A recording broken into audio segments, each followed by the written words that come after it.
نعمان، بات یہ ہے کہ خطبے کا دینا یہ واجب ہے، اور خطبے کا عربی میں دینا یہ بھی واجب ہے۔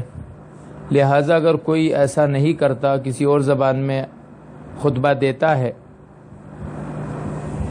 تو ہم یہ تو کہہ دیں گے کہ بھائی نماز ان کی ہو گئی، لیکن انہوں نے ایک واجب چھوڑ دیا ہے۔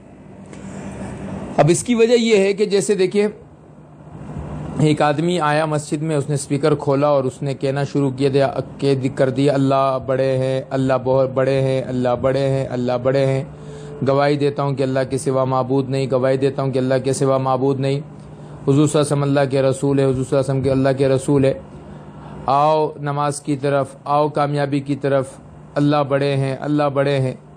تو اسے کوئی بھی آذان نہیں کہتا۔ آپ کہیں گے کہ بھائی ترجمہ تو وہی ہے، بھائی مطلب بھی تو سمجھ میں آنا چاہیے نا۔ کسی آدمی نے نماز میں سورۃ فاتحہ کے بجائے پڑھنا شروع کر دیا، تمام تعریف اللہ کے لیے جو کہ دونوں جہانوں کا پالنے والا ہے، رحمان ہے، رحیم ہے، مالک ہے، آخرت کے دن کا تیری عبادت کریں گے، تجھ سے مدد مانگیں گے، ہمیں سیدھا راستہ دکھا دے، تو اس کی نماز نہیں ہوگی۔ کیوں؟ کیونکہ کچھ چیزیں ایسی ہیں جنہیں اللہ کے نبی صلی اللہ علیہ وسلم نے جس طریقے سے سکھایا اس کو اس طریقے سے کرنا واجب ہے۔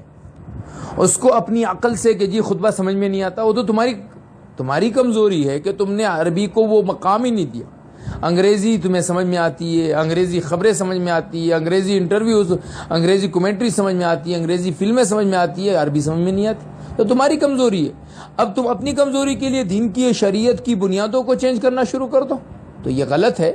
لیکن اگر کسی نے ایسا جمعہ پڑھا لیا اور کسی نے ان کے پیچھے جمعہ پڑھ لیا تو جمعہ تو ہو گیا، لیکن خطبہ نہ سننے کا گناہ ان کو ہوگا۔